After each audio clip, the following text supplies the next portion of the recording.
तो चलिए हम लोग क्लास स्टार्ट करते हैं।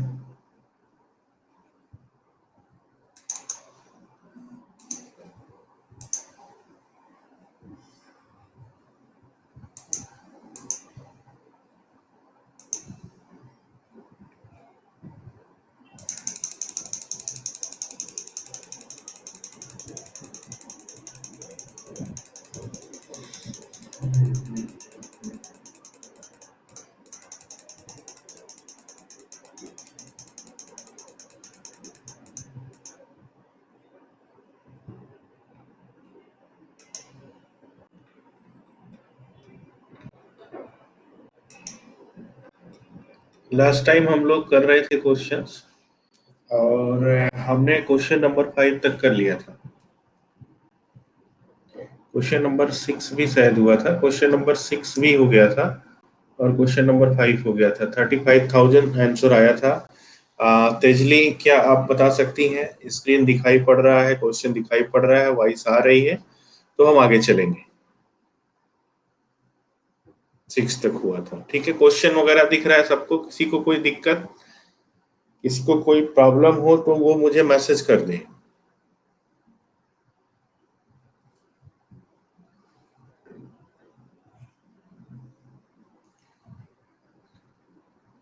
ठीक है, यहाँ पर देखिए दिया है 7th क्वेश्चन हमारे पास। When the price of a radio was reduced by 20%, its sale increased by 80%, what was the net effect on the sale. ठीक है, ये हमारे पास दिया हुआ है।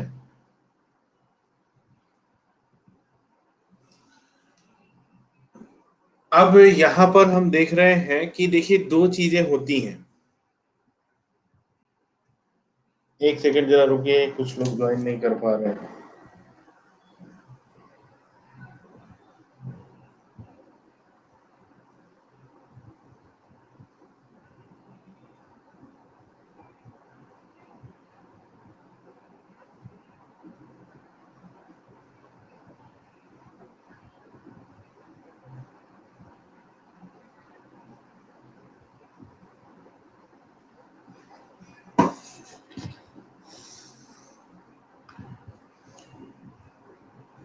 देखिए क्या होता है, हमारे पास एक टर्म है, उस टर्म को समझने की हम कोशिश करते हैं। देखिए, अगर दो क्वांटिटी है, जैसे x है और y है, ठीक है, मान लीजिए एक में इंक्रीमेंट भी हो सकता है, इसमें भी इंक्रीमेंट हो सकता है। ऐसे ही x और y दिया हो, एक में डिक्रीमेंट हो, एक में इंक्रीमेंट, या मान लीजिए x y हो, इसमें इंक्रीमेंट इसमें डिक्रीमेंट। इस टाइप से हमको सिचुएशन मिलती है। जैसे यहाँ पर आप देख रहे हैं कि प्राइस जो रेडियो का है ना, वो एक रिड्यूस हो रहा है और उसका जो सेल है वो इंक्रीज हो रहा है। तो जो x और y लिख रहा हूं ना, जैसे आप ये प्राइस समझ लो रिड्यूस हुआ और उसका सेल इंक्रीज हुआ, तो यही x और y है। तो इसमें कई बार होगा, जैसे इंक्रीमेंट यहाँ पर हो रहा है, फिर डिक्रीमेंट हो रहा है, इंक्रीमेंट हो रहा है, फिर इंक्रीमेंट हो रहा है, डिक्रीमेंट हो रहा है। तो इस टाइप से चीजें जब भी होती हैं तो हमें बस क्या ध्यान रखना है कि हम अप्लाई करेंगे x plus y plus x y by 100। ये नेट इफेक्ट होता है, ये नेट इफेक्ट होता है। अब इसमें क्या ध्यान रखना है आपको? साइन का ध्यान रखना होगा कि अगर अगर ये डिक्रीमेंट करेगा, अगर ये डिक्रीमेंट करेगा, लाइक यहाँ देखो डिक्रीमेंट कर रहा है। अब अगर इसके लिए मुझे फार्मूला बनाना हो ना, तो ये देखिए डिक्रीमेंट किया तो माइनस एक्स लगा दिया, वाई वाला इंक्रीज कर रहा था ना तो प्लस वाई लगा दिया, और माइनस प्लस माइनस माइनस होता है तो एक्स वाई बाई 100। तो ऐसी चीज आ जाएगी। ये हो गया फार्मूले से करना कि अगर हमको दो क्वांटिटी दे रखी है एक्स और वाई, जैसे यहाँ पर इन्होंने दे रखा है कि the price of radio are reduced और सेल उसका इंक्रीज हो गया, ठीक है, तो दो चीजें हैं एक्स और वाई। ऐसे केसेस में आप ऐसा फार्मूला लगा करके भी आंसर कर सकते हो। ठीक है, मैंने आपको बता दिया कि इंक्रीज कर रहा है तो देखिए यहाँ भी प्लस है, यहाँ भी इंक्रीज कर रहा है तो यहाँ भी प्लस है, और प्लस प्लस से ये प्लस प्लस ही रहेगा। तो ये हमको नेट इफेक्ट दे देता है, नेट इफेक्ट हमको मिल जाता है इससे directly with the help of formula. ठीक है, और हम रेशियो से भी इसको कर सकते हैं क्योंकि ये नंबर काफी इजी है, 20% 80%। ठीक है, फिलहाल एक बार फार्मूले से करते हैं। इन्होंने बोला कि when the price of radio was reduced by 20%, तो रिड्यूस होना मतलब माइनस हुआ 20, और सेल इंक्रीज हुआ प्लस 80 हुआ, तो फिर से प्लस माइनस माइनस हो जाएगा, 20 × 80/100 ऐसा हमें मिल जाएगा। तो 25 या 100 हो जाएगा, और 5 से ये करेंगे तो 16 टाइम्स जाएगा। और यहाँ से देखिए -20 + 80 है, तो प्लस का 60 - 16 ये हमारे पास हो जाएगा। तो यहाँ से हम कह सकते हैं 44% आ जाएगा प्लस में। तो प्लस में आ रहा है ना 44%, तो 44% का इंक्रीज होगा। ये हमारा आंसर हो गया। ठीक है रुचि, आर यू हियर? क्या ये बात समझ में आ रही है सबको?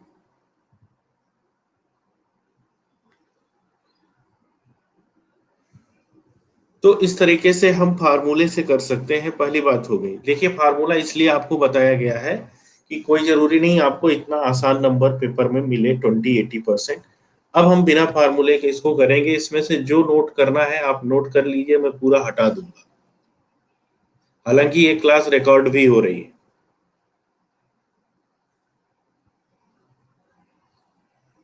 और ये चीज आपको ध्यान रखना है, हर जगह यूज होगा इसका। डिस्काउंट में यूज होगा, मेंसुरेशन में यूज होगा, परसेंटेज में यूज होगा, प्रॉफिट लॉस में यूज होगा।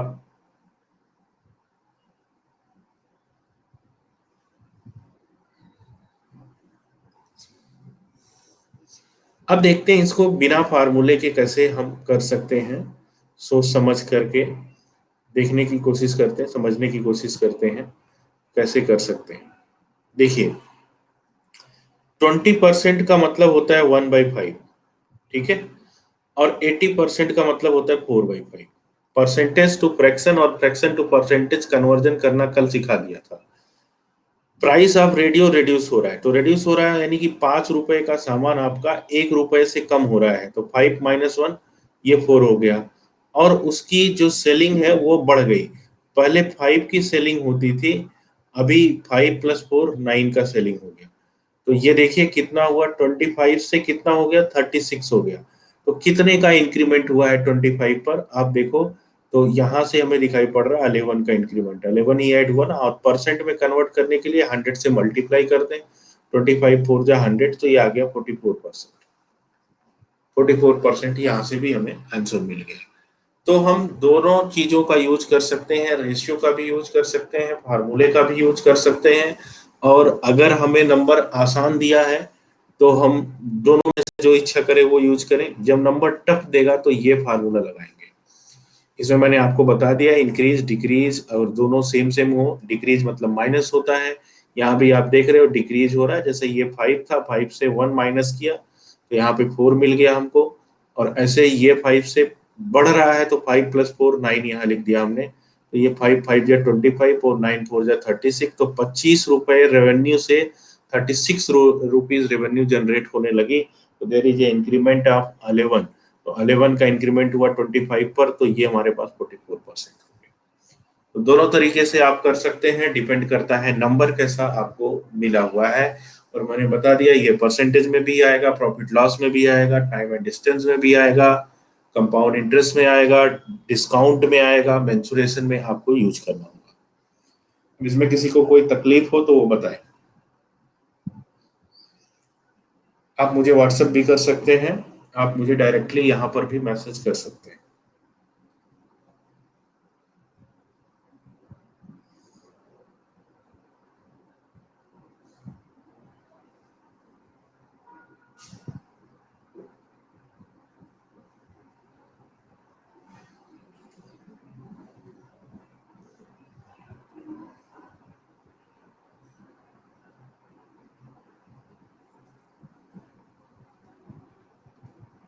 ठीक है, जस्ट अ सेकेंड।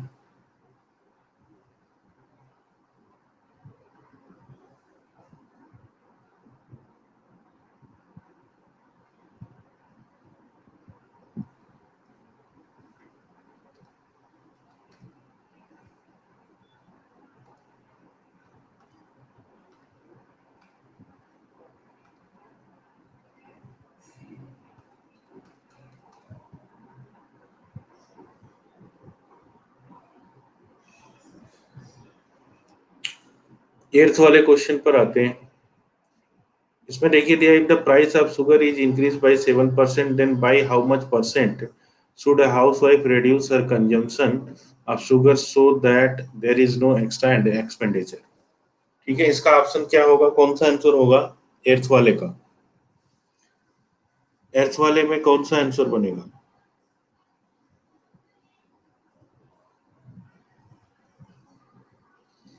कल किया नहीं था आप लोगों ने? कल तो क्लास भी नहीं था।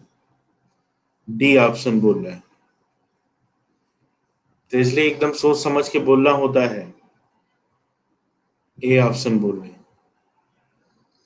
रुचि। ठीक है, देखिए क्या होता है, इस बात को समझते हैं। देखिए क्या होता है कि जैसे इन्होंने बोला कि प्राइस जो शुगर की है वो 7% से बढ़ गई, then by how much percent should a housewife reduce her consumption.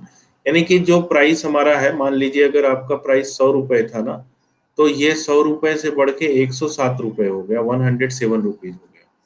अब इन्होंने कहा कि कितना परसेंट इसका कंजम्पशन हम रिड्यूस करें कि कोई एक्स्ट्रा एक्सपेंडिचर ना हो।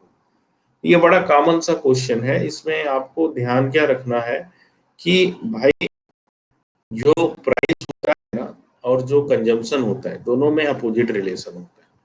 अगर किसी चीज की दाम ज्यादा है तो हम उसका कंजम्पशन कम करते हैं, और प्राइस कम है तो कंजम्पशन ज्यादा करते हैं। तो अगर 100 रुपए का सामान हमको 107 रुपए में मिल रहा है, तो अगर मुझे कंजम्पशन, ये प्राइस हो गया, और कंजम्पशन को बराबर करना है तो अपोजिट इसको लिख लो आप। यानी कि 107, अगर आप कुछ आर्टिकल परचेज कर रहे थे, मान लीजिए शुगर की परचेज कर रहे हैं तो 107 केजी शुगर, तो अब 100 केजी शुगर मुझे परचेज करूंगा, तभी तो ये 100 इंटू 107, यहाँ जो वैल्यू आएगा वही 107 इंटू 100 करूंगा तो यहाँ भी सेम आएगा। तो यानी कि दोनों जगहों पर अगर मुझे सेम लाना है तो मुझे रिवर्स करना पड़ेगा। तो आप यहाँ पर देखो कि पहले आप 107 केजी शुगर परचेज करते थे, अब आप कितना करने लगे, 100 केजी। तो कितने का रिडक्शन हुआ, 7 केजी का। तो 7/107, 7/107%, ए ऑप्शन हमारा आंसर हो गया। तो इसलिए आप पढ़ाई नहीं कर रही हैं, everything is okay with you, आप मुझे बात करेंगे मुझसे बाद में।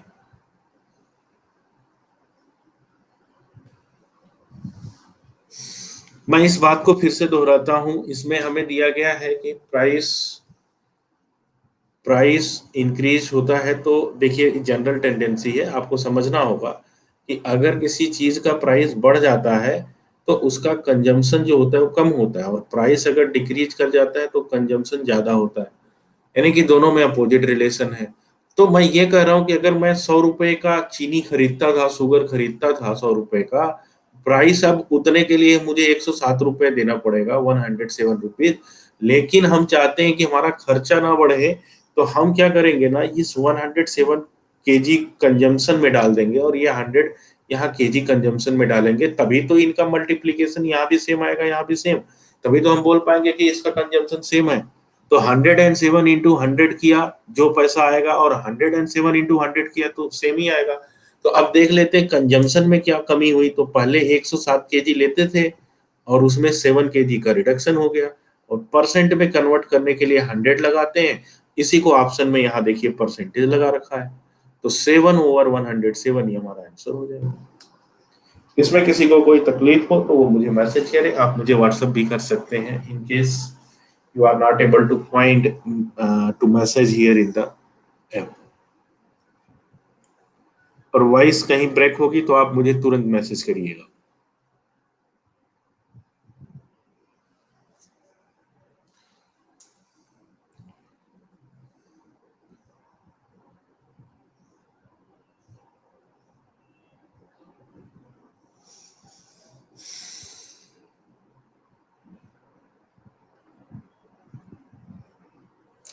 9th वाले क्वेश्चन पर आते हैं। इसमें दिया है क्या हमें कि एक salesman terms merchant from a flat commission of 5% on all his sales to a fixed salary of 1000 plus 2.5% commission on all sales exceeding 4000 if his remuneration as per the new scheme was 600 more than by the first scheme, what was his sales worth। ठीक है, ये question हमें दिया हुआ है।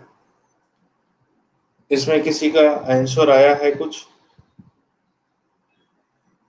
कल आप लोगों ने इसको कुछ किया था, कुछ समझा था खुद से।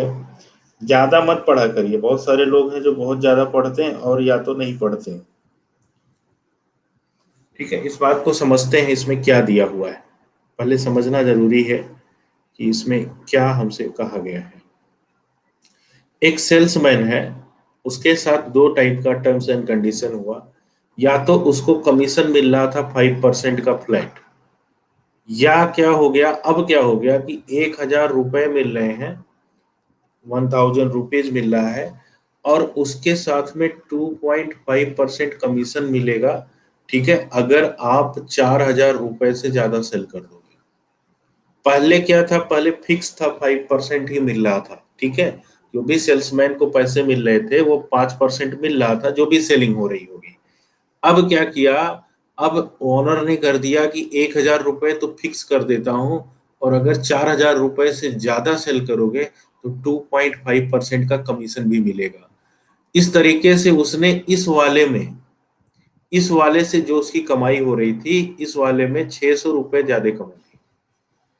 तो हमसे ये पूछा गया है कि उसकी सैलरी स्टार्टिंग में कितनी थी, what were his sales worth, मतलब कितना सेलिंग कर रहा था, क्योंकि सेलिंग पर ही उसको मिल रहे हैं कमीशन। 4,000 रुपए से ज्यादा सेलिंग करेगा तो 2.5% का कमीशन उसको मिलेगा, ऐसा हमें दिया हुआ है। ठीक है, क्वेश्चन समझ में आ रहा होगा होपफुली आप लोगों को। आप दोनों तरीके से कर सकते हैं। इजी तरीका ये है समझने के लिए इजी है, लेकिन लेंदी पड़ेगा आपको थोड़ा। ये बात होपफुली आपको समझ में आ रही होगी, मैं फिर से रिपीट कर रहा हूँ, पॉइंट को पकड़िए। कमीशन मिल रहा था 5%, चाहे जितना सेलिंग करो 5% फिक्स था। कुछ रुपए उसने कमाए होंगे सेल्समैन ने। अगली बार क्या हुआ कि स्कीम बदल गई, 1,000 रुपए फिक्स कर दिया, और बोला कि अगर 4,000 रुपए से ज्यादा सेल करोगे तो 2.5% कमीशन आपको एक्स्ट्रा मिलने लगेगा। तो इस तरीके से यहाँ जो कमाई हो रही थी सेल्समैन की, और यहाँ पर जो हो रही है, तो यहाँ पर 600 रुपीज जिसको ज्यादा मिल रहे हैं। राइट, तो अब आप देखो इसमें क्या हम कर सकते हैं। तो देखिए, एक बेसिक तरीका ये कहता है कि हमें सेल्स पता नहीं है कितने का सेल हो रहा था, तो हम लेट कर लेते हैं कि जो हमारी सेलिंग हो रही थी वो मान लीजिए x रुपए की हो रही थी, x रुपए की हमारी सेलिंग हो रही थी। ठीक है, तो अब ये x रुपए पर जो हमारा सेलिंग हो रहा था, इसी का 5% पहले वो पा रहा था, तो इसका 5% इसको मिलेगा, 5%। ठीक है, मैं ऐसे लिख रहा हूँ, यहाँ पर लिख रहा हूँ, 5% ऑफ एक्स मिलेगा। ठीक है, अब क्या होगा कि ये तो पहले उसका फिक्स था कि इतना ही उसको मिलना है। ठीक है, लेकिन अब क्या हुआ कि इसको नए स्कीम में क्या मिल रहे हैं, 1,000 रुपए मिल रहे हैं, और प्लस में 2.5% का कमीशन मिल रहा है अगर सेलिंग 4,000 से ज्यादा हो जाए। ठीक है, अगर सेलिंग 4,000 से ज्यादा हो जाए तो जितना एक्स्ट्रा सेलिंग होगा वो x-4,000 होगा कि नहीं होगा। भाई इतना टोटल सेलिंग था, उसमें से ये 4,000 तक तो इसको 1,000 रुपए ही मिलने थे, लेकिन जैसे ही 4,000 से एक्स्ट्रा होगा तो जितना एक्स्ट्रा होगा वो यहाँ लिख दिया, इस पे 2.5% का इसको कमीशन मिलेगा। ठीक है, लेकिन ये बताया गया कि यहाँ पर जो रुपए मिल रहे हैं और यहाँ पर जो रुपए मिल रहे हैं, इससे इधर वाले में 600 रुपए एक्स्ट्रा मिलेंगे, यहाँ 600 एक्स्ट्रा है, लेकिन हमने यहाँ इक्वल का साइन लगा रखा है ना, तो इसलिए मैंने यहाँ पर +600 लिखा, ताकि अब दोनों की जो रुपीज में वैल्यू है वो समान हो जाए, इक्वल हो जाए। क्योंकि यहाँ पे 600 एक्स्ट्रा मिल रहा था, तो इक्वल का साइन लगा रखा है, क्योंकि मैंने एक्स मान के किया है क्वेश्चन को, तो ये एक्स लेट किया है हमने, तो एक्स को निकालने के लिए हमें इक्वेशन तो बनाना पड़ेगा।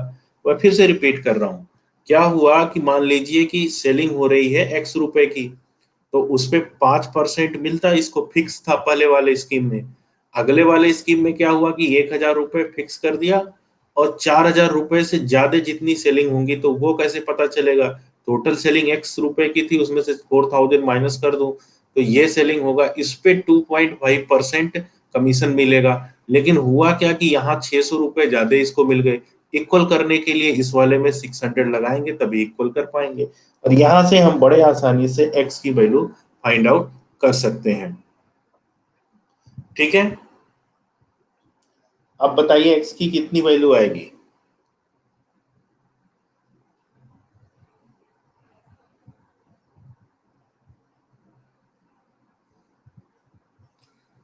इसको सॉल्व करके बताइए एक्स की कितनी वैल्यू आएगी जल्दी से।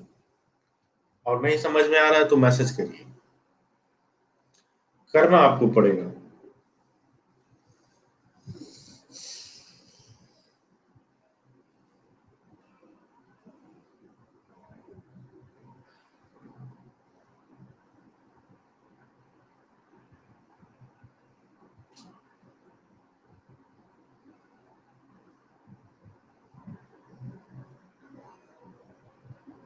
नहीं नहीं, ये ऑप्शन में से आएगा ना।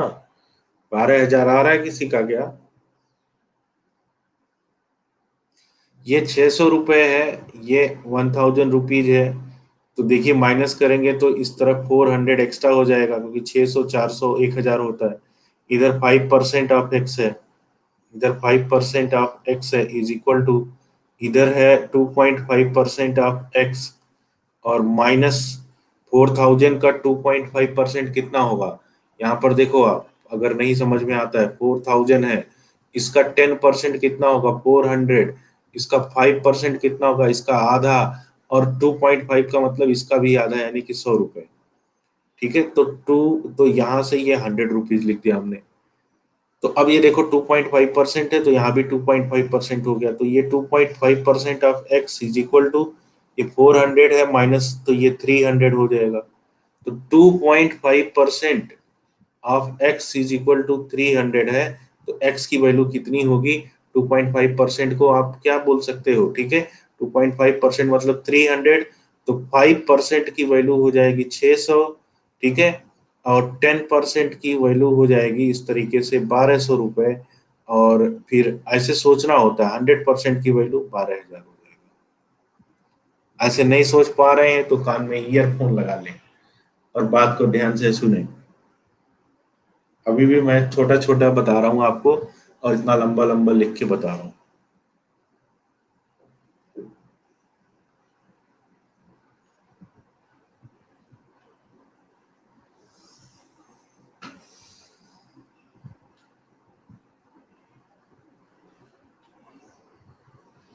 ठीक है, इस इक्वेशन को अगर आप समझ गए हैं तो आप खुद से भी इसको करिएगा, और नहीं समझ में आया है तो फिर से पूछ लीजिए।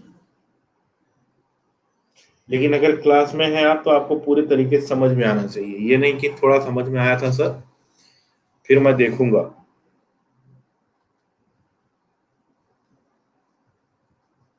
भाई जो चीज हमारे पास थी उस चीज को आपको ऐसे लिखना आना चाहिए।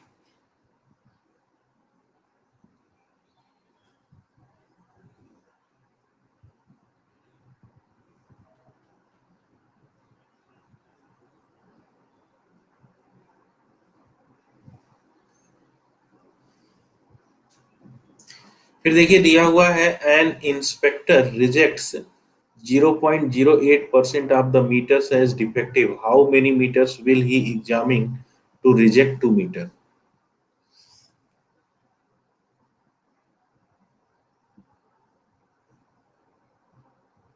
ठीक है, एक इंस्पेक्टर है जो रिजेक्ट करता है 0.08% of the meters as defective.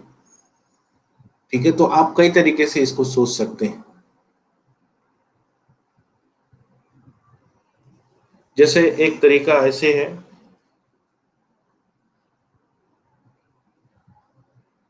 10th का सी, बिल्कुल आंसर राइट लग रहा है। ठीक है, राइट आंसर है, अच्छी बात है। बिल्कुल ठीक है अभिषेक। तो यहाँ पर देखो आप कई तरीके से सोच सकते हो, एक तो डायरेक्टली आप सोच सकते हो, दूसरी चीज है मैं ऐसे बोल रहा हूँ कि आप द मीटर, यानी कि 1 मीटर में 100 सेंटीमीटर होता है। ठीक है, तो ये थोड़ा सा और दिक्कत करेगा, मत करिए इसे। इसमें हम क्या करते हैं, नॉर्मल तरीके से करते हैं। इसमें देखिए क्या है कि हमको मालूम नहीं है कि 2 मीटर के लिए कितना इफेक्ट होगा। ठीक है, मान लीजिए कि एक्स एक्स मीटर इफेक्टिव हमने कैलकुलेट किया, उसी का 0.08% जो होगा वो 2 मीटर के बराबर आना चाहिए, है कि नहीं? भाई हम मेजरमेंट कर रहे हैं, 1 मीटर है, 1 मीटर में 0.08% हमें मिल रहा है। तो हमको बताना है कि 2 मीटर करने के लिए कितना हम यूज करें। ठीक है, तो हमने मान लिया एक्स यूज किया, उसमें जो इफेक्ट होगा डिफेक्ट होगा वो 0.08% का ही होगा और वही 2 मीटर के बराबर करना है हमें, है ना। तो यहां से हमें मिल जाएगा x इज इक्वल टू 2 × 100/0.08। ये हो जाएगा तो इसके आगे 2 जीरो लगा दीजिए, ये डेसिमल हट जाएगा। 2 4 जा 8 और 4 से इसको डिवाइड कर दीजिए तो 4 2 जा 8 एंड 4 2 जा 8 एंड 2 500 2500 मीटर। बात समझ में नहीं आई हो तो फिर से पूछिए।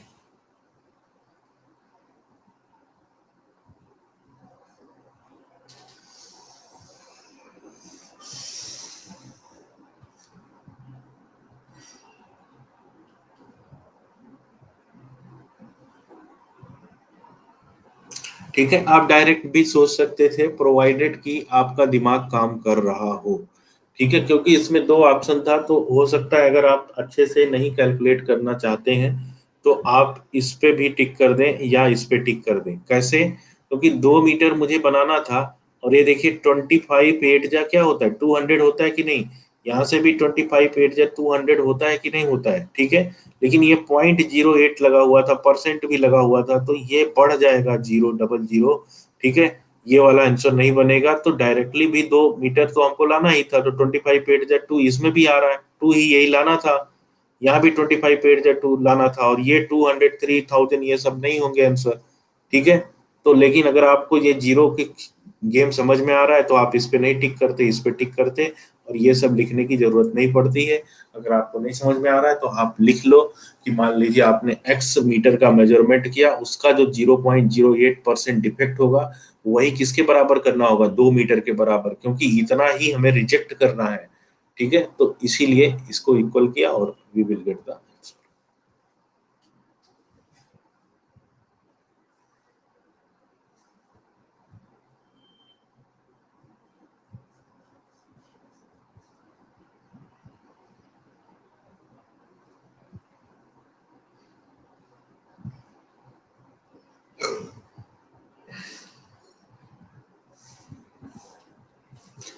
तो देखिए अगली जो कहानी है ये कहानी आपको रेशियो में सुनानी है, यहाँ भी सुननी है सुनानी है। ए इन्वेस्टेड 10% मोर देन बी। अब ये देखिए देन बी आ रहा है, आज यहाँ बता रहा हूँ, बार बार नहीं बताऊंगा, पहले से आप इरिटेट हो जाएंगे। तो 10% मोर देन बी, तो ये देखिए जो 10% है, 10% की फ्रैक्शन में वैल्यू होती है 1/10। तो देखिए देन बी आ रहा है ना, तो ये देन बी के बाद ये नीचे वाला बी होता है और मोर वर्ड लिखा है ना, तो ये मतलब प्लस हो जाएगा। तो ए की वैल्यू जो आएगी वो 10 + 1 11 हो जाएगी। फिर से देखिए ये दैन लिखा है ना, दैन प्रीपोजिशन के बाद बी आ रहा है तो ये बी से कंपेयरिंग हो रहा है तो इसलिए डिनोमिनेटर में बी आ गया। मोर वर्ड है तो ये प्लस में आएगा एंड 10 + 1 11, तो ए की वैल्यू 11 हो गई। अब आगे देखते हैं, बी इन्वेस्टेड 10% लेस देन सी। अब देखिए ये 10% की वैल्यू फिर से इतनी ही होती है 1/10 और ये सी हो गया लेस हो गया, मतलब माइनस होगा, तो बी की वैल्यू आ गई 10 - 1 दैट इज 9। तो इसके अकॉर्डिंग बी की वैल्यू 9 और सी की वैल्यू 10 आ रहा है। इसके अकॉर्डिंग बी की वैल्यू 10 आ रहा है और ए की वैल्यू 11 आ रहा है। तो प्रॉब्लम कहाँ पर हो रहा है? प्रॉब्लम ये हो रहा है कि यहाँ पर हम एक बारी बी की वैल्यू को आप देखो 10 बोल रहे हैं, यहाँ पर बी की वैल्यू को 9 बोल रहे हैं। तो 9 और 10 को हमें इक्वल करना होगा, तो उसके लिए हम क्या करते हैं, क्रॉस मल्टीप्लाई। मतलब इस 9 में इस 10 से मल्टीप्लाई कर दो। तो यहां अगर कर रहे हो तो इस सी में भी करना होगा क्योंकि यही इससे एसोसिएटेड है, नहीं तो रेशियो इसका बदल जाएगा, ठीक है। और ऐसे ही अगर ये 10 है इसको हमें सेम करना है इस 9 के, तो यहाँ 9 से मल्टीप्लाई किया तो यहाँ भी 9 से मल्टीप्लाई कर दूंगा। तो अब जो फाइनली मुझे मिल रहा है ए की वैल्यू 11 9 जा 99 मिल रहा है, बी की वैल्यू जो मुझे मिली 9 10 जा 90 मिल गया और सी की वैल्यू जो मुझे मिल गई 10 10 जा 100 मिल गया। तो ये ए बी सी की वैल्यूज मिल गई जो इसको पूर्ण रूप से जो है सेटिस्फाई करती हैं। ए इन्वेस्टेड 10% मोर देन बी, ये देखिए ए इन्वेस्टेड 10% मोर देन बी, देखिए 90 का 10% 9 एक्स्ट्रा इसने इन्वेस्ट किया है। Be invested 10% less than C, तो देखिए इससे 10 इसका 10% कितना होगा, 10 होगा, इससे माइनस कर दे तो 90 मिल रहा है, तो सब कुछ फिट हो गया। तो ये जो फिटिंग है ये आपको हर जगह जरूरत पड़ेगी, और मैंने आपको बता दिया कि ऐसे दैन प्रीपोजिशन के बाद जो आता है वही नीचे होता है। मोर का मतलब प्लस होता है, लेस का मतलब माइनस होता है, जो यहाँ पर मैंने आपको बता दिया।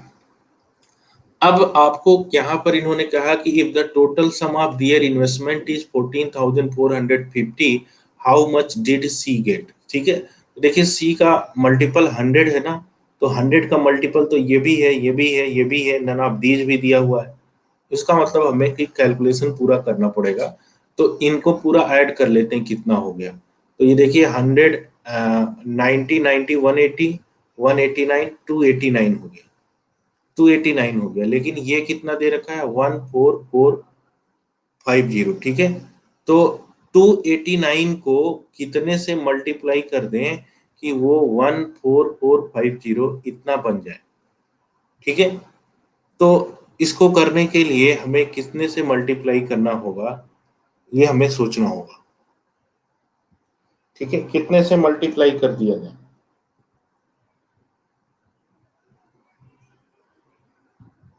5 टाइम्स आप देखोगे, अगर हम इसको 5 टाइम्स करें यानी कि 50 टाइम्स, देखिए 5 9 या 45, 5 यहाँ दिख रहा है, तुरंत आप यूनिट डिजिट से चेक कर लिया करो, तो 50 टाइम्स हो रहा है। तो इस 100 का अगर मैं 50 टाइम्स करूंगा तो 5,000 आएगा कि नहीं आएगा, तो वो 5,000 यहाँ लिखा हुआ है। ये हमारा आंसर हो गया। अब ये पूरा ऐड क्यों किया हूं, क्योंकि एबीसी का मिला करके पूरा इन्वेस्टमेंट कितना था, इतना था। तो हमारा तो एबीसी मिला करके 289 आया, लेकिन क्वेश्चन में तो इन्वेस्टमेंट इतना दे रखा है 14,450। तो आपको सीखना पड़ेगा कि ये 289 का कितना मल्टीपल है, 14450, ये कितना मल्टीपल है 50 टाइम्स। तो सी का पूछा तो 50 से 100 में मल्टीप्लाई किया तो सी का मिल गया। ए का पूछता तो 99 में 50 से मल्टीप्लाई किया तो ए का मिल जाता। बी का पूछता तो 90 इंटू 50 मल्टीप्लाई करता तो बी का मिल जाता। किसी को कोई दिक्कत हो तो वो पूछे।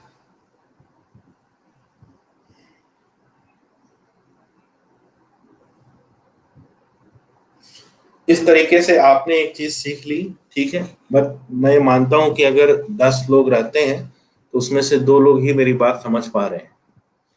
मतलब अभी हो सकता हो बहुत सारे लोग समझ रहे हो, लेकिन क्या होगा कि यही चीज आप दूसरे चैप्टर में भूल जाओगे या थोड़ी देर बाद भूल जाओगे। ठीक है, तो इस आदत को अपने सुधारना है आपको।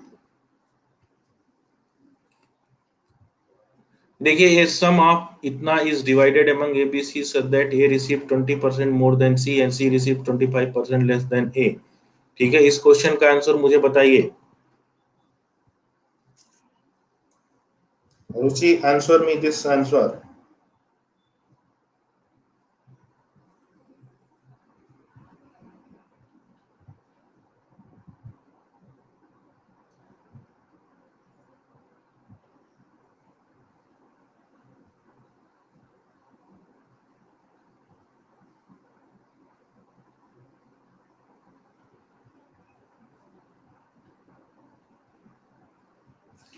अभिषेक आंसर करिए जल्दी से। और सोल्यूशन देख के नहीं करना है बुक से किसी को भी।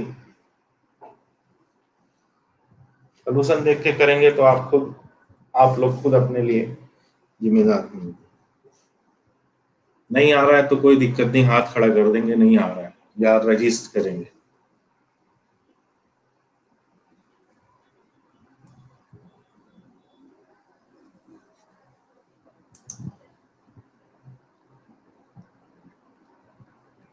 सुष्मिता आंसर बोलिए, कुछ बोलिए।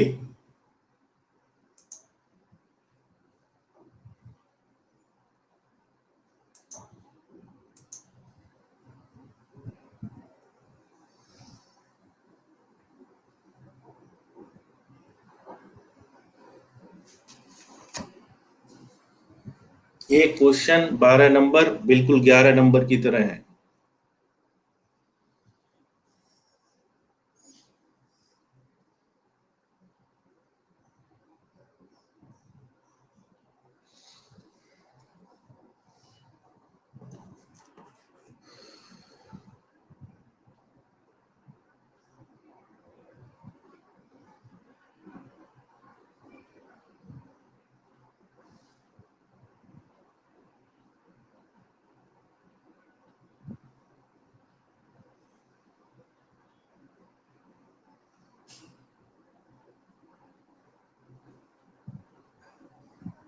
ए ऑप्शन एक आंसर आ गया हम लोग के पास।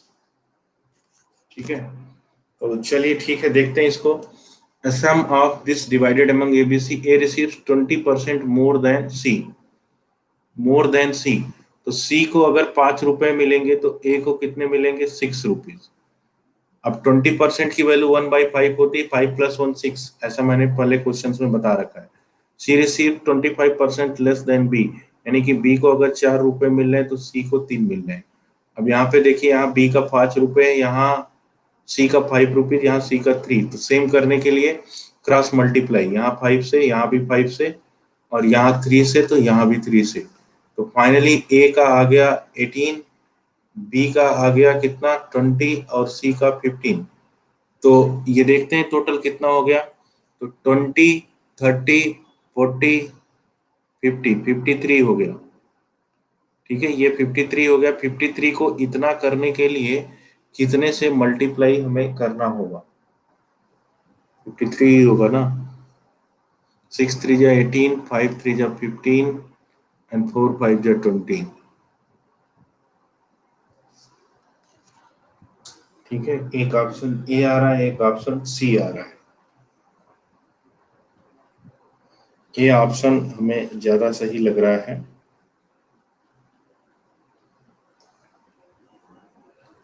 ठीक है, तो देखते हैं। 53 को 4558 करना हो, यानी कि 53 को अगर 4558 करना हो तो कितने से मल्टीप्लाई करें, तो ये चीज हमें कहाँ से मिलेगी। ये चीज हमें मिलेगा 4558 को 53 से डिवाइड करके ही हमें मिलेगा कि ये चीज कितनी होगी। तो देखिए 53 वन टाइम्स तो जाएगा नहीं, तो 8 टाइम्स करता हूँ, क्योंकि ये 455 लेना पड़ेगा। ठीक है, तो 8 5 जा 40, 400 एंड 412। तो 8 टाइम्स ये हो गया, और फिर उसके बाद से हमें मिलेगा 6 टाइम्स, 86 टाइम्स। 86 टाइम्स हो गया ये। अब ए का शेयर कितना होगा, तो ए का कितना है यहाँ पर, 6 3 जा 18। तो 18 में 86 से मल्टीप्लाई कर देते हैं। तो 18 6 जा 108, यूनिट डिजिट पर 8 आ रहा है। यूनिट डिजिट पर 8 ना इसमें है, ना इसमें है, ना इसमें है। ये आंसर है, और यही मिल जाएगा फिर 1548। ऐसे चेक कर लेना चाहिए। अब जैसे टेबल थोड़ी ना याद रहेगा किसी को 53 का, तो मैंने ये देखा 455, तो 455 क्योंकि 45 पे डिवाइड नहीं हो रहा था, तो 455 पे ले जाऊंगा तो 50 का तो टेबल मुझे आता है ना। तो 5 का टेबल आता है तो 50 का आएगा। तो 8 टाइम्स ले जा रहा हूँ तो 400 मिल रहा है, और यहाँ पर 455 है, तो ये 3 एक्स्ट्रा है। तो 3 8 जा 24, तो ये 424 ही मिला। तो ऐसे सोचना चाहिए, 53 8 जा 424, तो 424 है, तो 26, और फिर 31 318। ठीक है, तो ये 53 6 जा जाएगा, क्योंकि यूनिट डिजिट पर 8 आ रहा है, इसलिए 86 हो गया। ऐसा दिमाग में सोचना चाहिए आपको, नहीं तो लिख लिख के करेंगे सब तो हो जाएगा कल्याण। तो ये आंसर हमारा है। अब ये भी नहीं समझ में आ रहा हो किसी को तो वो अब पूछ ले, अभी अभी भी गुंजाइश है, ये सब की जरूरत पड़ेगी आपको।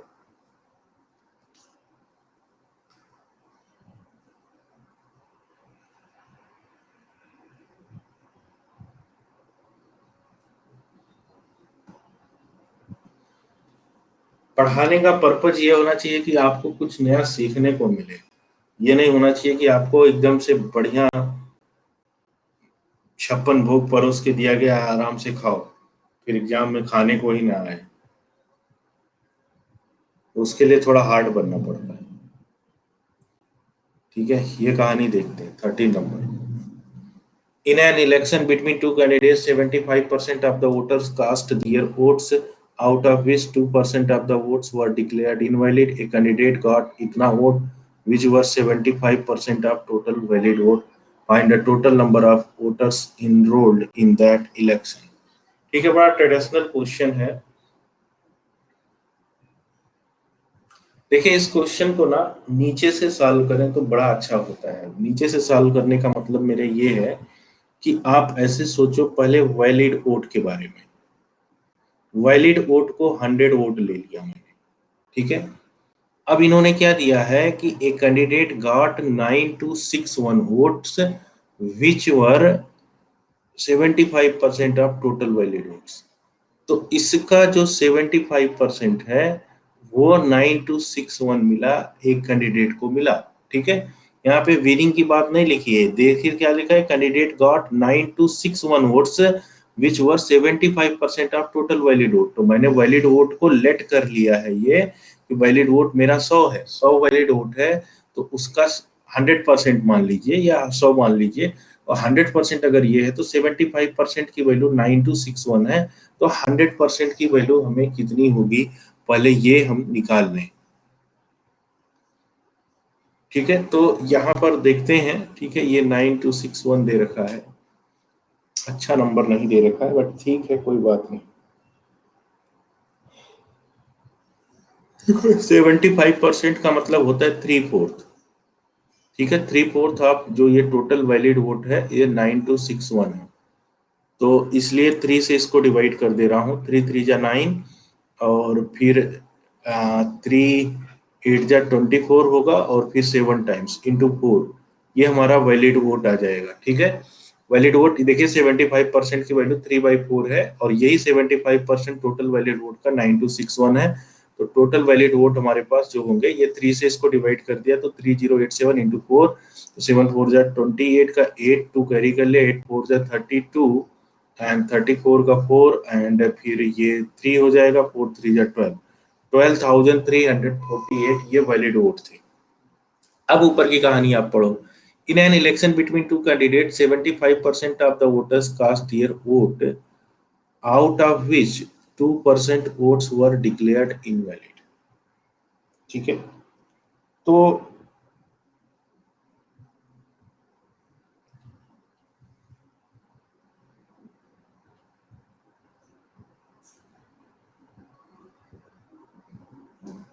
2% वोट्स जो हैं वो डिक्लेयर्ड इनवैलिड हुए हैं। ठीक है, तो इस 75% का टोटल के, कंफ्यूज नहीं होना है यहाँ पर, तो ठीक है, टोटल का जो 75% होता है यानी कि 3/4 होता है, ये वोट डाले गए, और उसमें से 2% जो है वो इनवैलिड हो गए, डिक्लेयर्ड इनवैलिड। तो जो वैलिड वोट होंगे वो बाकी के 98% होंगे कि नहीं, तो 98% को 98/100 लिख लिया, और वही जो वैलिड वोट हमें मिले हैं टोटल, वो हमने निकाल लिया यहाँ से 12,348।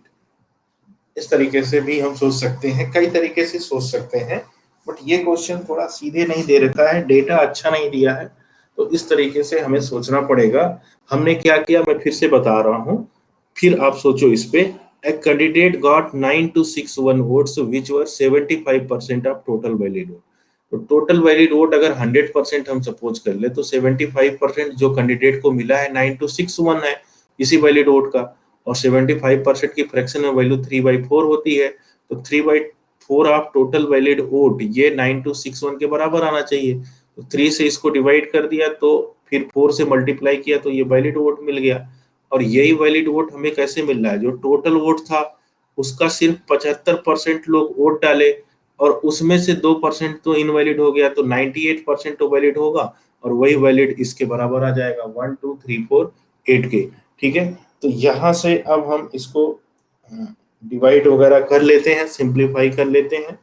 तो ये है 12348, इसको हम 98 से डिवाइड कर सकते हैं, मेरे ख्याल से कैंसिल हो जाएगा, 98 1 जा 98 हो जाएगा, और 98 1 जा 98, 25 हो जाएगा, 254, तो 2 टाइम्स जाएगा और फिर 6 टाइम्स जाएगा। ठीक है, 98 से इसको डिवाइड कर दिया, और फिर इसको 3 से डिवाइड कर दे रहा हूँ, तो ये 3 4 जा 12, 3 2 जा 6 हो गया।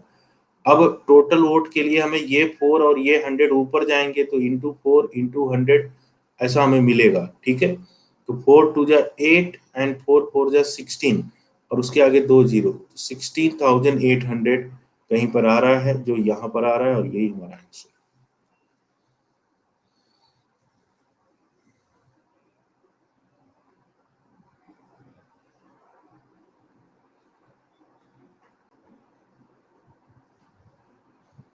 परसेंटेज से फ्रैक्शन में ये आपको कन्वर्ट करने आना चाहिए, और थोड़ा थोड़ा आइडिया स्टार्टिंग में थोड़ा टफ लगेगा, या हो सकता है बहुत ज्यादा टफ लग रहा हो, या मॉडरेट लग रहा होगा, इजी नहीं लग रहा होगा। लेकिन ऐसे क्वेश्चन आपको पेपर में आराम से मिलेंगे। अगर ऐसे क्वेश्चन आप बनाना सीख जाओ तो आपका सिलेक्शन हो जाए। इससे टफ वालों का नहीं मैं बात कर रहा हूँ, लेवल 2 की बात नहीं कर रहा हूँ। इतना भी अगर आप बनाना सीख जाए तो आपको बहुत बढ़िया स्कोर आ जाएगा। ठीक है, मैं फिर से रिपीट कर दे रहा हूँ, ऐसे क्वेश्चन पेपर में आते हैं। एक कैंडिडेट को 9268 वोट मिले वैलिड वोट का, जो 75% है टोटल वैलिड। तो टोटल वैलिड को 100% मान लिया मैंने, उसका 75% 9261 है, तो 100% की वैल्यू निकाल ली 12348। ठीक है, नॉर्मल आप ऐसे सोच लो कि 75% किसी वैल्यू का दे रखा है, 100% पूछा गया, तो वो आपको निकालने आना चाहिए 12348। अब कहानी को सोचते हैं, टोटल वोटिंग लिस्ट रही होगी, उसमें से 75% लोग वोट डालने गए यानी 3/4, 2% लोग का रिजेक्ट हो गया तो 98% लोग का है, और यही तो बराबर होगा टेक्निकली वैलिड वोट के। तो यहाँ से टी की वैल्यू सिंप्लीफाई करनी है आपको, 98 से ये पक्का कट जाएगा। ठीक है, अगर नहीं आता है 49 से कर दीजिए, नहीं तो 7 से कर दीजिए, टेबल ओबल याद रखना पड़ेगा। ठीक है, ये देखिए ये 98 है तो 49 का मल्टीपल है, 7 का मल्टीपल है, ये सब दिमाग में चलना चाहिए। ठीक है, दिमाग में कुछ दूसरा चलेगा तब थोड़ी न समझ में आएगा। फिर भी किसी को समझ में नहीं आ रहा तो मैसेज करके पूछ लो।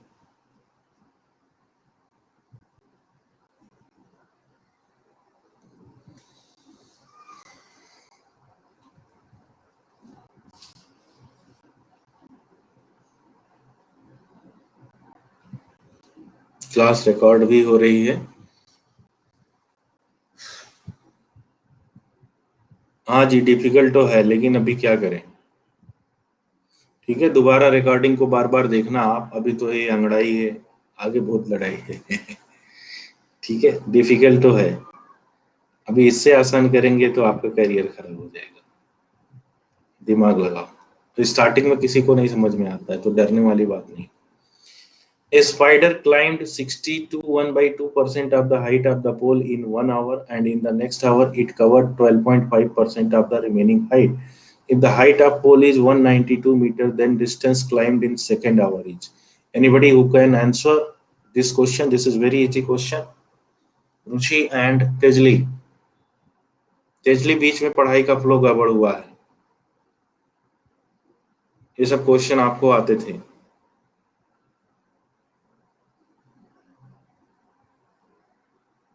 निखिल का तो हो गया कहीं पर।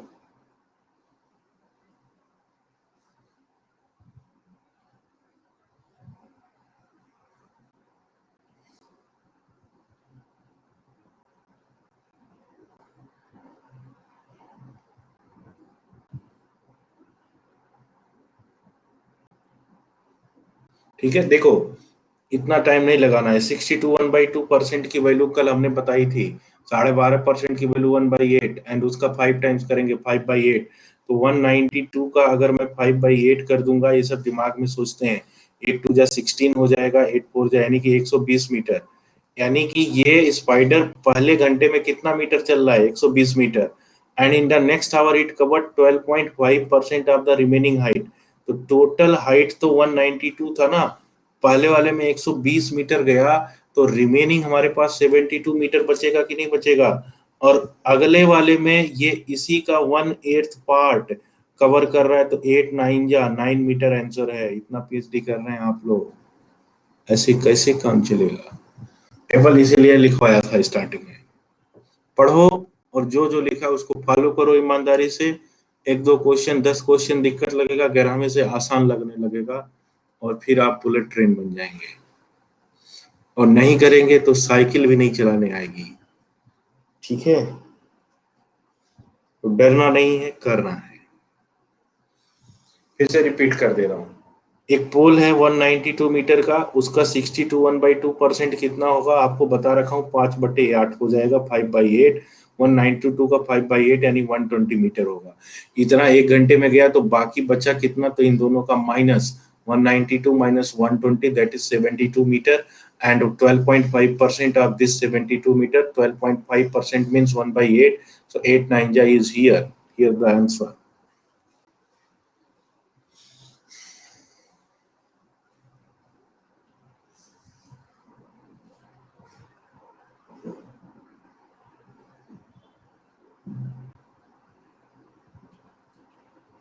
इस वाले का आंसर सभी लोग मुझे मैसेज करें। सुष्मिता इसका आंसर मैसेज करिए 15 नंबर का। देख के नहीं करना है किसी को, देख के करेंगे तो उसमें बहुत बहुत लिखा है, सब कुछ लिखा है, पता नहीं क्या क्या।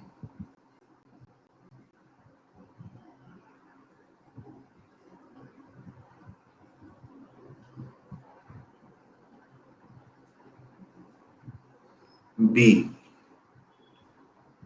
बी बराबर।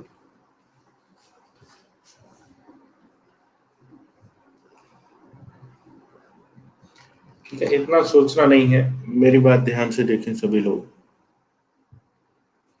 देखिए, अगर कोई नंबर सेम परसेंट से इंक्रीज होती है या डिक्रीज होती है तो फाइनल रिजल्ट हमेशा डिक्रीज ही होगा। मैंने बोला सेम परसेंट से, जैसे 10% से आप इंक्रीज कर रहे हो और फिर 10% से ही डिक्रीज कर रहे हो, तो फाइनली जो रिजल्ट आएगा वो डिक्रीज ही आएगा, डज नॉट चेंज नहीं आएगा। किसी को ऐसा नहीं लगना चाहिए 10 - 10 सर ये रहा आंसर, ये हो जाएगा गलत। ठीक है, डजंट चेंज नहीं आएगा answer, answer must be decrement. आप हमेशा ध्यान रखना, रट लो। ठीक है, अगर सेम नंबर से हो रहा है तो होता है -x² / 100 आंसर। जैसे 10 का स्क्वायर कितना होगा, 10 का स्क्वायर कितना होगा 100, तो -100/100%, 1% का डिक्रीमेंट आ गया। ये तो रटने वाली बात हो गई। लेकिन ये बात आ कैसे रही है, ऊपर अभी पहला क्वेश्चन बताया था एक्स और वाई में कि अगर दो चीजें हो रही हो, एक घट रहा हो एक बढ़ रहा हो, या दोनों बढ़ रहा हो या दोनों घट रहे हो, तो एक्स और वाई की तरह भी आप सोच सकते हो। तो पहली बार तो इंक्रीज हुआ तो +10, दूसरी बार डिक्रीज -10, एंड +-10 इंटू 10/100। तो ये वाला कैंसिल हो गया, और यही चीज तो मैंने यहाँ लिखा हुआ है। इस तरीके से यहाँ पर हमें डिक्रीमेंट मिलेगा, 1% का डिक्रीज होगा।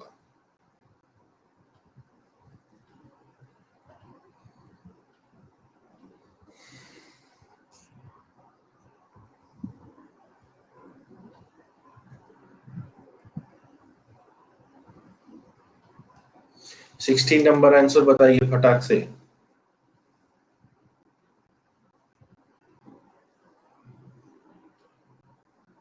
सी, the difference between the value of a number increased by two and the value of the original decreased by 30% is this. What is the original number? Okay.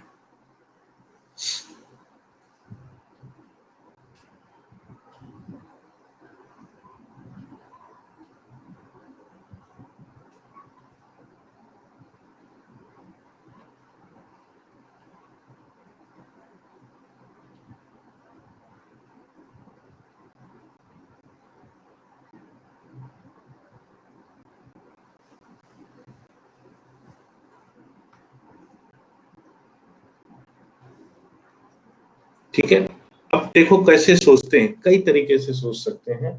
उसमें से मैंने क्या सोचा, कम से कम 10 तरीके से ये चीज आप सोच सकते हो। मैंने क्या सोचा अभी कि difference between the value of A number increase by 25%। तो कोई भी नंबर अपने आप में 100% होता है, ये चीज ध्यान के रखो। आप ही अपने आप में 100% है, किसी से वीक अपने आप को मत समझिए।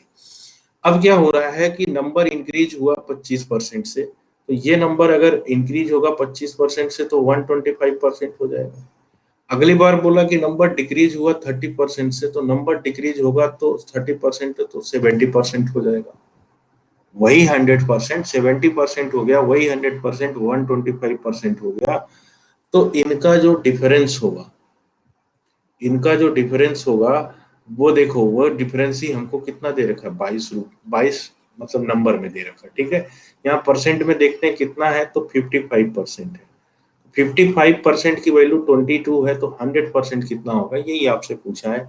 11 का टेबल आपको आता है, 11 5 या 5%, 11 2 या 20। तो 5% की वैल्यू 2 है, 100 करने के लिए 20 से मल्टीप्लाई, और यहाँ भी 2 में 20 से अगर 20 से मल्टीप्लाई करूँ तो ये रहा आपका ऑप्शन 40, एंटायरली एब्सोल्युटली। आप फ्रैक्शन में कन्वर्ट करके भी कर सकते हो, लेकिन उससे थोड़ा सा टाइम लग जाएगा। बट ऐसे मैंने लिखा, इसका हम यूज करेंगे प्रॉफिट लॉस में एक्सटेंसिवली। प्रॉफिट होगा तो 100 से 125 कर देंगे, लॉस होगा तो माइनस कर दिया जैसे 30% का। लेकिन ये मेजर यहाँ पर क्वेश्चन का अलग है। डरने की बात बिल्कुल नहीं है, आप सोचो, दिमाग पे जोर डालो, दिमाग में पेन होगा, लेकिन फिर आप सही हो जाओगे। No pain no gain. अगर मैं आपको आराम आराम से बताऊंगा, आपका कैरियर खराब हो जाएगा।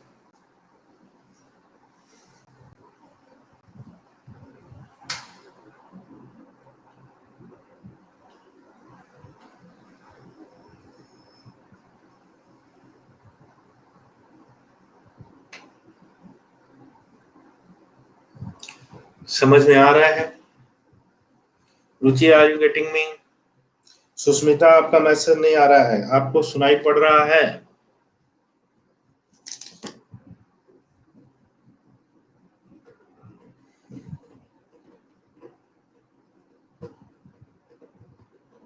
जहां पर समझ में नहीं आ रहा होगा वहां पे आप लोग रिकॉर्डिंग को दोबारा सुन लीजिए, और अगर फिर भी नहीं समझ में आ रहा है तो मुझसे व्हाट्सएप करके पूछ लिया करें।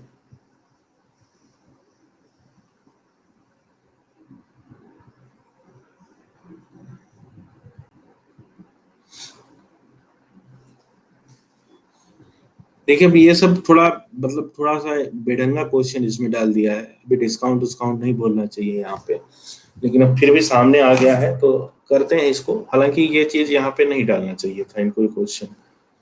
ठीक है, चलिए फिर भी। A salesman is allowed 5.5% discount on the total sales made by him plus a bonus of 0.5% on the sales over 10,000। If his total earning is this then his total sale is. ठीक है, एक अभी किया था हम लोगों ने x मान करके क्वेश्चन, शायद आपको याद पड़ रहा हो, जिसमें 600 रुपए उसको एक्स्ट्रा मिल रहे थे, उसी टाइप का क्वेश्चन। ये डिस्काउंट का क्वेश्चन नहीं कर सकते, हालांकि डिस्काउंट बन सकता है। ठीक है, सामने आ गया है तो उसको परसेंट के तरीके से करेंगे।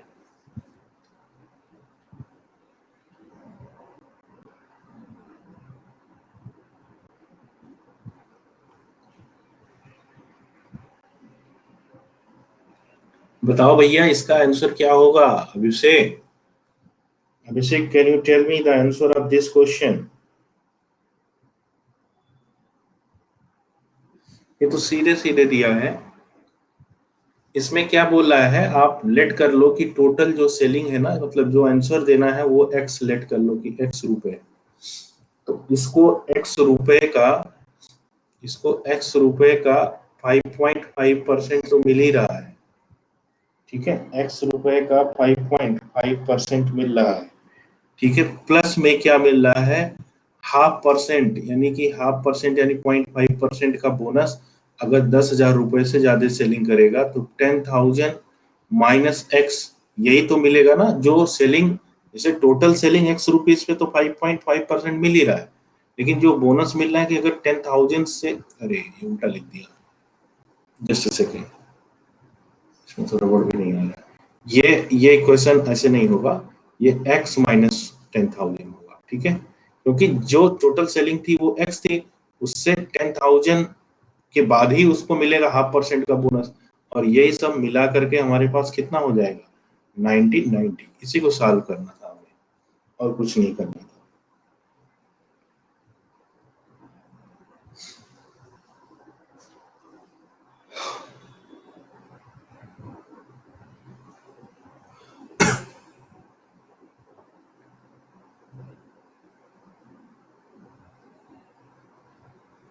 तो बताइए क्या किया जाए। ये एक्स रुपीज आप 5.5% और 0.5% ऑफ एक्स, तो एक्स का 6% हो जाएगा। ठीक है, प्लस नहीं माइनस आ जाएगा, माइनस में हमारे पास हो जाएगा 0.5% ऑफ 10,000। तो 10,000 का 10% 1,000 होगा, और 1% 100, तो माइनस में 50 आ जाएगा, 50 दैट इज 1990। तो 6% of x is equal to 1940, ये हो जाएगा। 6 से इसको डिवाइड कर देते हैं, 6 3 जा 18, और फिर ये हो जाएगा। ठीक है, 6 3 जा 18, कहीं गड़बड़ हो गया क्या? 50 माइनस करेंगे तो 1940 तो आएगा और 6% भी आएगा। Is there any error?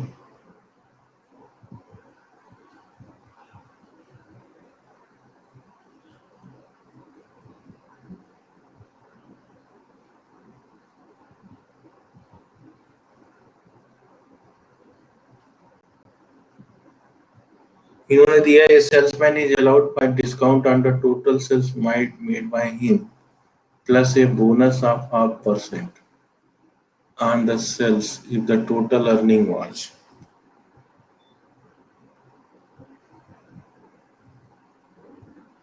ठीक है, इसमें कहीं कैलकुलेशन मिस्टेक हुआ है क्या?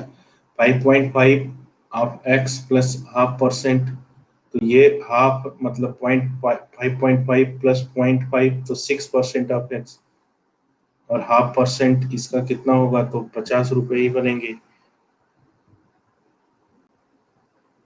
तो 6% ऑफ एक्स तो अच्छा अच्छा, ये माइनस था तो इधर आकर के प्लस हो जाएगा ना। अरे भाई ये माइनस है तो इधर आकर के प्लस हो जाएगा, तो ये हो जाएगा हमारे पास 2040। तो अब हो गया 6% of x is equal to ये, तो ये अब हमें मिलेगा 1% की वैल्यू 6 3 जा 18 एंड 4 340, यानी कि 3400, बिल्कुल राइट।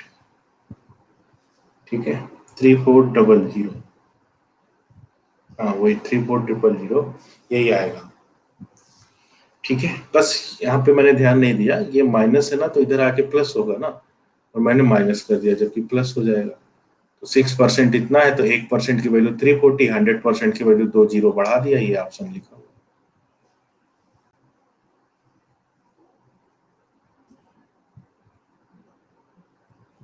ठीक है, 18 नंबर वाला क्वेश्चन आप खुद से कर लेंगे।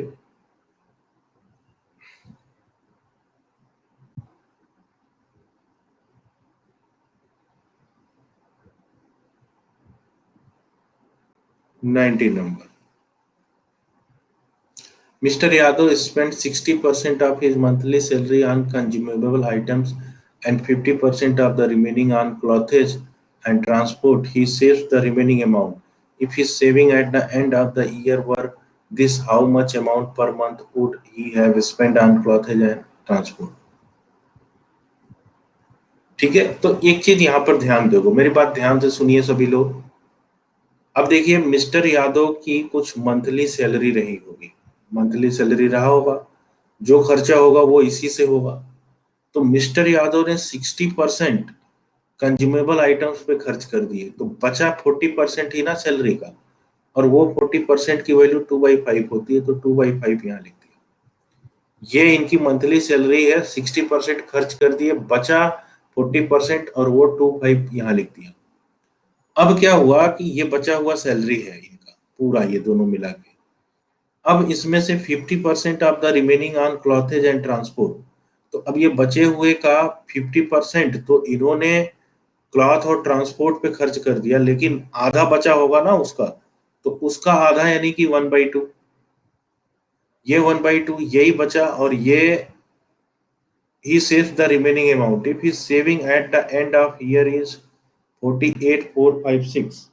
ठीक है, यानी एंड ऑफ द ईयर इनकी जो सेविंग है वो 48,456 है, लेकिन ये देखिए ईयर दिया हुआ है ना, और यहाँ लिखा है मंथली सैलरी, तो साल भर में उनकी सेविंग इतनी है तो एक महीने में कितनी होगी, क्योंकि ये तो हम मंथली सैलरी पे कैलकुलेशन कर रहे हैं ना, इसलिए भूलना नहीं है। 48,456 को 12 से डिवाइड करेंगे तो एक महीने की सैलरी में से कितनी सेविंग हुई है वो निकल के आएगा। तो 12 4 जा 48 हो जाएगा हमारे पास। ठीक है, और फिर जीरो डाल देते हैं, 12 3 जा 36 हो जाएगा, एंड 12 8 जा 96, तो 4038 ये इनकी महीने की सेविंग है। ठीक है, ऐसे अब आपने इक्वेशन बना लिया तो इनका मंथली हम सैलरी निकाल सकते हैं। ठीक है, और फिर यहां से हम आगे की बात कर सकते हैं। तो मंथली सैलरी ये, अब ये देखिए ये 2 से 2 कैंसिल हो जाएगा, मंथली सैलरी के लिए ये 5 इधर आएगा, तो मंथली सैलरी जो इनकी बनेगी वो 4038 इंटू 5, ये इनकी मंथली सैलरी हो गई। ठीक है, अब देखते हैं क्या हो रहा है यहाँ पर। How much amount per month would he have spend on clothes and transport. ठीक है, तो क्लॉथेज एंड ट्रांसपोर्ट पर उसने कितना अमाउंट स्पेंड किया है, ये हमसे यहाँ पर पूछा गया है। ठीक है, तो ये चीज आप देखो, मंथली सैलरी इनकी इतनी है, इसमें से 60% तो ये खर्च ही कर दे रहे हैं कंज्यूमेबल आइटम्स पर, तो बाकी का 40% तो बच रहा है, तो इसका 2/5 ये हो गया। और इसी का 50% क्लॉथेज एंड ट्रांसपोर्ट पर, तो फिर से 1/2 इसका निकाला, ये 2 से 2, ये 5 से 5, इसीलिए यही आंसर आ रहा है। कंफ्यूजिंग है थोड़ा ये, ठीक है, क्योंकि आंसर वही आ रहा है। जो ये लाइन खर्च हो रही है ना, 50% of remaining clothes and transport, ये जो खर्च हो रही है ना, ये इसी जो सेविंग के बराबर आ जा रही है, इसलिए आप कंफ्यूज हो सकते हैं। कई लोग तो इसका डबल भी कर देंगे जल्दी जल्दी। देखिए डबल भी इन्होंने डाल दिया ऑप्शन में, ये दोनों तो कोई नहीं टिक करेगा आंसर में, लेकिन डबल कई लोग कर देंगे, थोड़ा थोड़ा ऐसा। 1/2 तो सोचेंगे 2 ऊपर चला जाएगा, फिर डबल कर दो जल्दी से। फिर भी समझ में नहीं आ रहा तो पूछिए।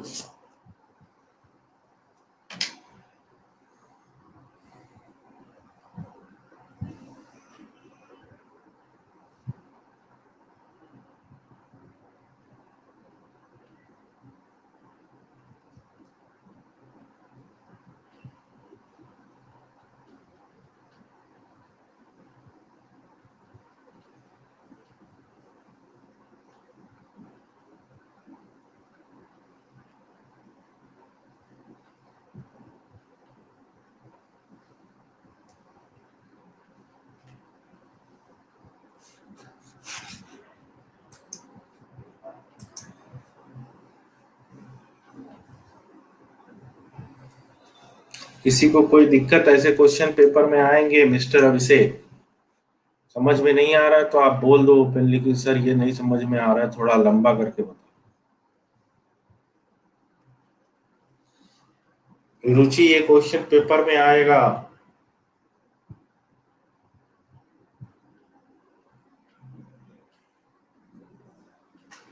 अगर किसी को समझ में नहीं आ रहा है तो पूछ ले।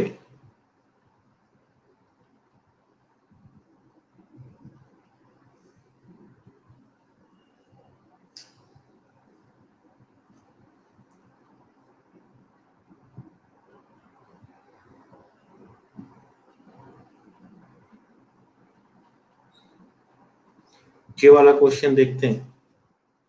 In a certain year, the population of a certain town was 9,000. Okay.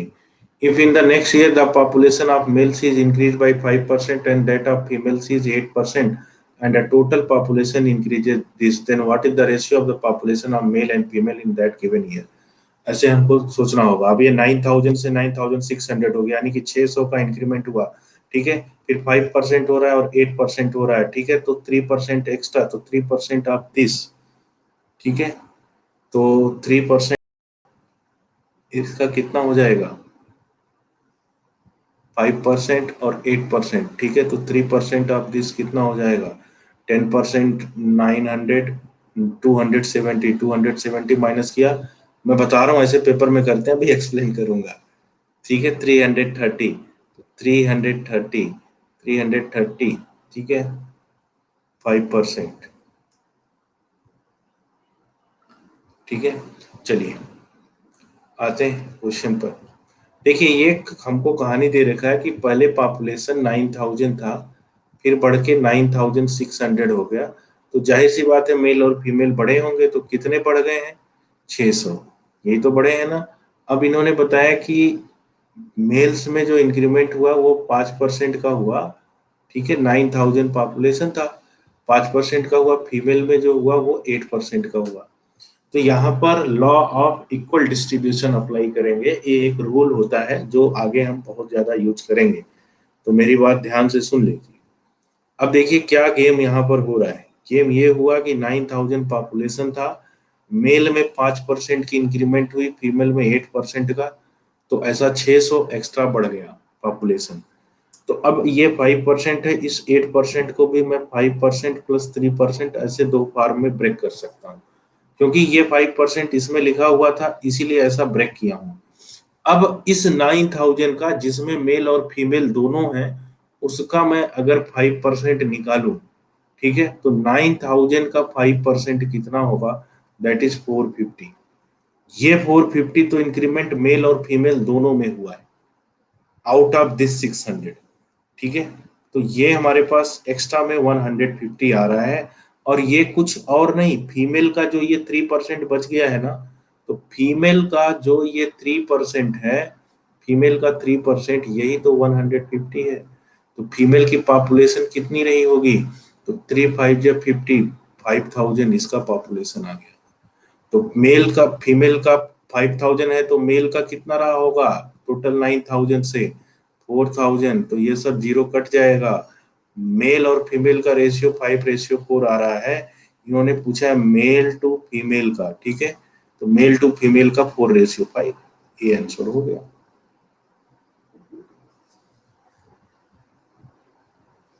Mail से पूछा है ना, तो मेल का 4 है ना, इसीलिए ये पहले आया है। अब कई लोग इस पे भी टिक कर देंगे, सही आंसर निकाला और 5 4 दिखा और इस पे टिक कर दिया, तो आपका निगेटिव मार्किंग हो गया ना।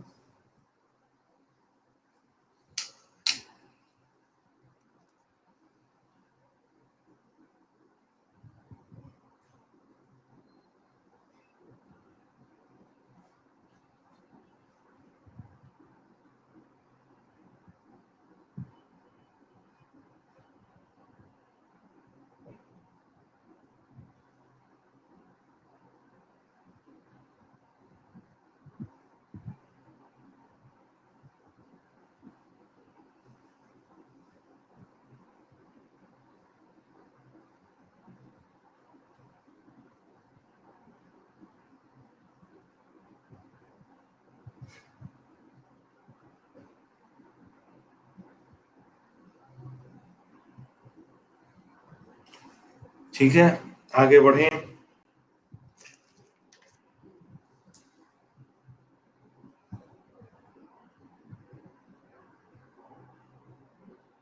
देखिए, salary of Raju and Ram is 20% and 30% less than the salary of Saroj respectively.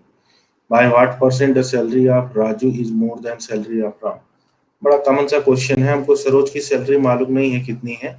Saroj की सैलरी 100 रुपए मान लीजिए, ठीक है, ऐसे क्वेश्चन में 100 मान लेते हैं।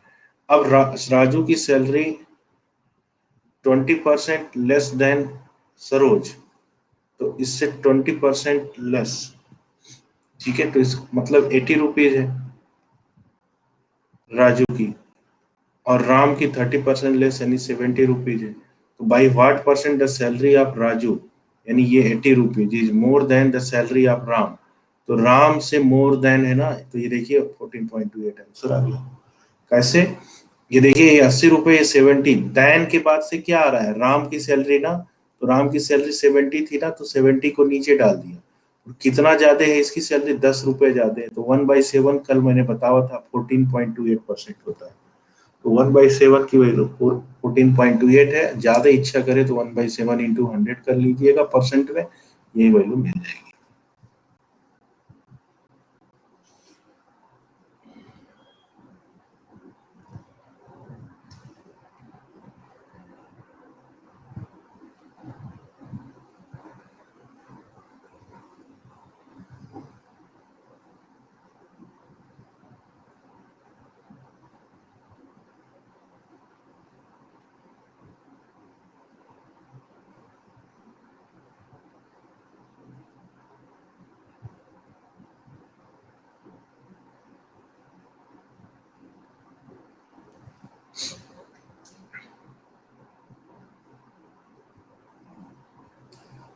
ये वाला क्वेश्चन देखिए।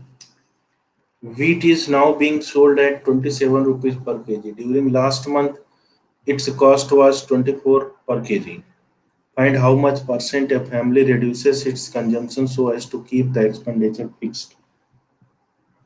क्या होगा इसका आंसर?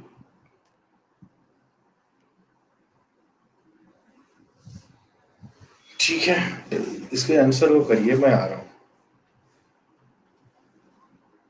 डी।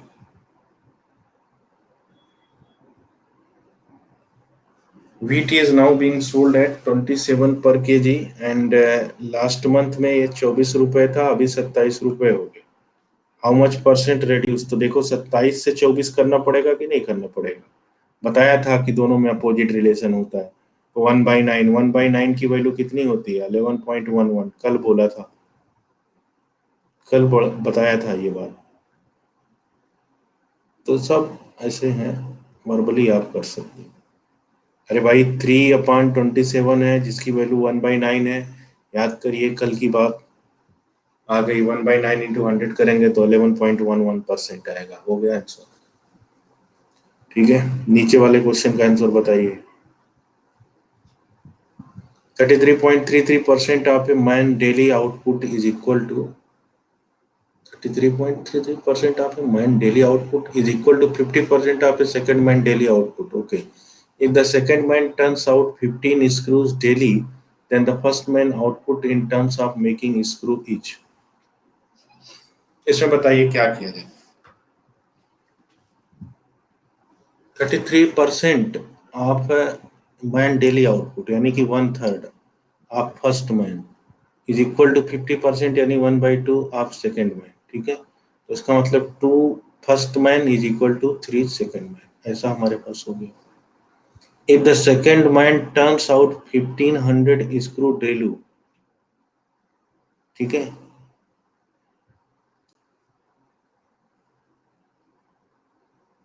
तो कितना आंसर आएगा? थोड़ा हिंट दिया मैंने आपको, बताइए कितना आंसर आएगा।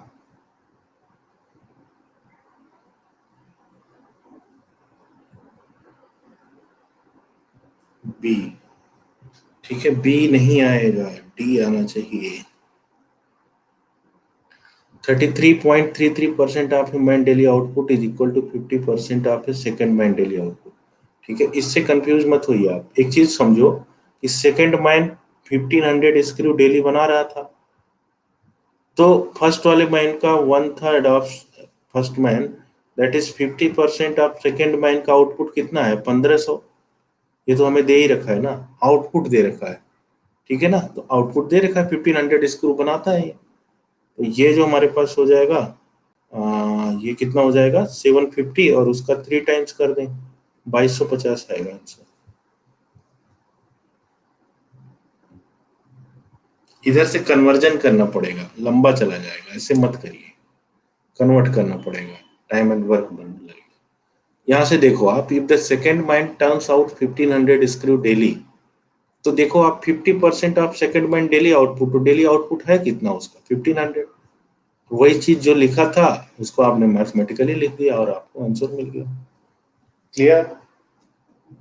आउटपुट की बात की गई है, आदमी की बात नहीं की गई है।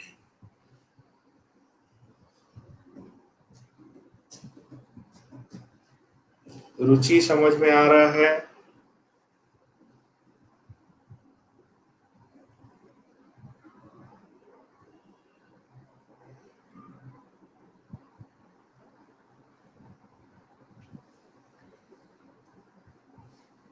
25 नंबर देखते हैं। The entry fee in an examination was 10 रुपए। Later this was reduced by 25% which increased the sale of ticket by 20%. Find the percentage increase in the number of visitors. तो यहाँ पर इन्होंने परसेंटेज इंक्रीज पूछा है ना, तो इस 10 रुपए का कोई काम नहीं, क्योंकि सब कुछ परसेंट से ही हो जाएगा। अब टिकट जो है वो रिड्यूस हो गया 25% से। 25% की वैल्यू 4 होती है, तो 4 से एक कम किया 3 हो गई। और सेल ऑफ टिकट जो है वो 20% से इंक्रीज कर गया, तो 5 से 6 हो गया। ठीक है, तो ये देखिए, ये 20 था, ये 6 3 जा 18 है। और हो गया क्या? Later this was reduce by 25%, तो 4 से 3 हो गया। सेल इज इंक्रीज्ड 20%, तो 20% का मतलब 5 से 6 हुआ, तो ये तो 18 हुआ।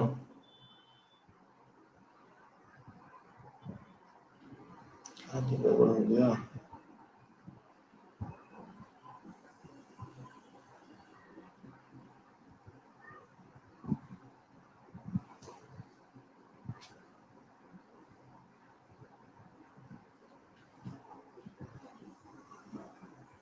बताइए इसमें क्या गड़बड़ है।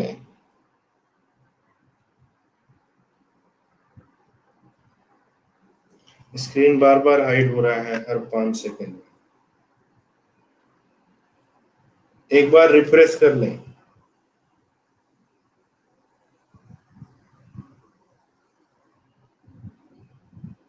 अपने पेज को रिफ्रेश कर लें।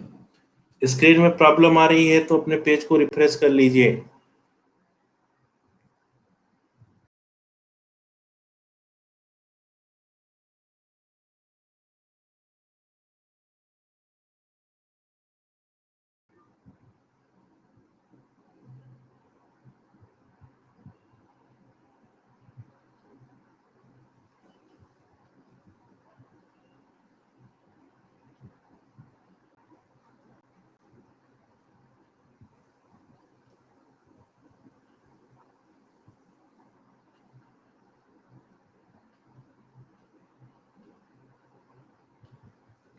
ये आंसर में गड़बड़ है। ठीक है, इस आंसर में इनका जो सोल्यूशन है उसमें उससे मैं एग्री नहीं करता हूँ। ठीक है, जो 60% आप निकाले हैं आप कैसे निकालें। ठीक है, मैंने यहाँ बोला the entry fees of an exhibition is 10 रुपये। ठीक है, later this was reduce by 25%। और फिर 25% अगर कम करेंगे, 25% की वैल्यू 1/4 होती है, तो 4 से 4 - 1 3 कर दिया। And sale of ticket increase by 20%, 20% की वैल्यू 1/5, तो 5 से 6 हो गया। तो नेट आप देखो, then find a percentage increase in the number of visitors।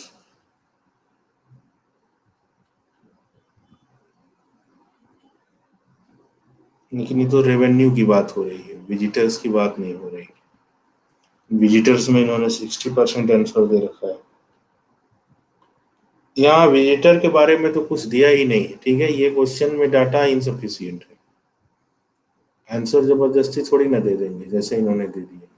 आपको कहाँ से मिला 100 विजिटर्स। ठीक है, इनके सोल्यूशन में आप जाएंगे तो इन्होंने दिया है 100 नंबर ऑफ विजिटर्स। 100 विजिटर्स वगैरह के बारे में लिखा ही नहीं है। ठीक है, यहाँ पे एक ही क्वेश्चन हो सकता है, फाइंड अ परसेंटेज। यहाँ पर आप कर सकते हो चेंज इन रेवेन्यू, यानी कि रेवेन्यू में क्या फर्क पड़ रहा है, नंबर ऑफ विजिटर्स कैसे बता पाओगे आप इससे। ठीक है, लॉजिकल सोचना चाहिए।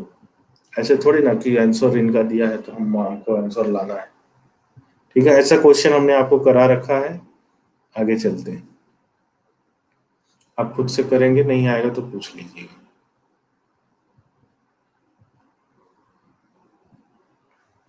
ये वाला पैटर्न देखिए, if the numerator of a fraction is increased by 15% and its denominator is diminished by 8%, the value of fraction is 15/16। find the original fraction। ठीक है, तो ये इस तरीके से हमें दिया हुआ है, तो करते हैं इसको।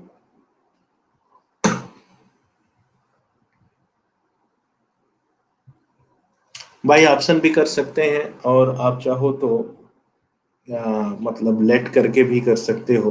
ठीक है, जैसे इन्होंने दिया हुआ है 15% से the numerator of fraction is increase by 15%। जैसे देखिए ये 1/2 है ना, 1/2 को मैं 100/200 भी लिख सकता हूँ, कोई दिक्कत नहीं है। अगर मैं इस पे न्यूमरेटर को इसको इंक्रीज कर दूं 15% से, तो ये 115 हो जाएगा। ठीक है, ये नहीं बनेगा। यहाँ पर देखो आप, 300 से 400 है ये। ठीक है,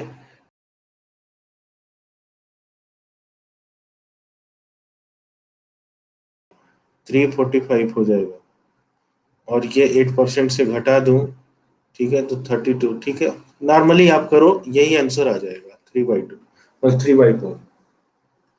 मैं करके भी दिखा दे रहा हूँ आपको कैसे ये आपको करना है। ठीक है, देखिए, आपने अभी देखा था एक क्वेश्चन हमने किया था जिसमें हमने आपको ऐसे लिखा था 100%, फिर ऐसे ही 115 और फिर 70, 125 था, फिर गैप लिया था 55 वाला, याद पड़ रहा है ना। वही क्वेश्चन है ये, लेकिन दूसरे तरीके से लिखा हुआ है।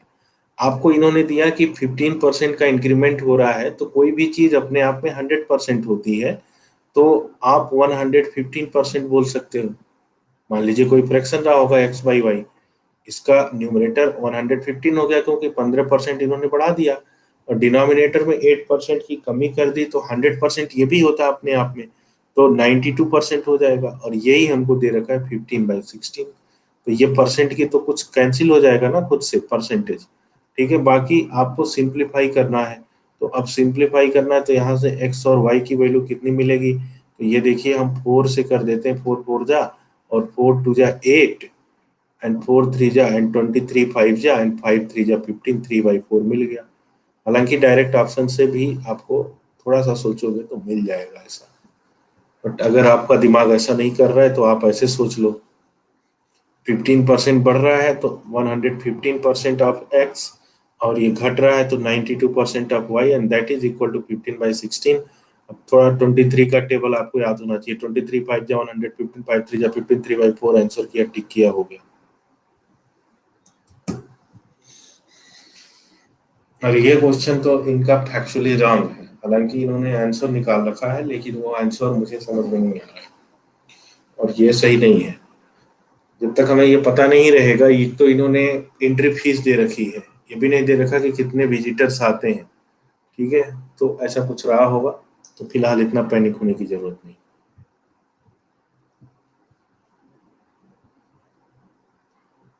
अगर आपको कोई दिक्कत हो तो आप रिफ्रेश कर लिया करें, आप रिफ्रेश कर लें पेज को, अपने पेज को कट करके बाहर चले जाएं और फिर से रिफ्रेश कर लें।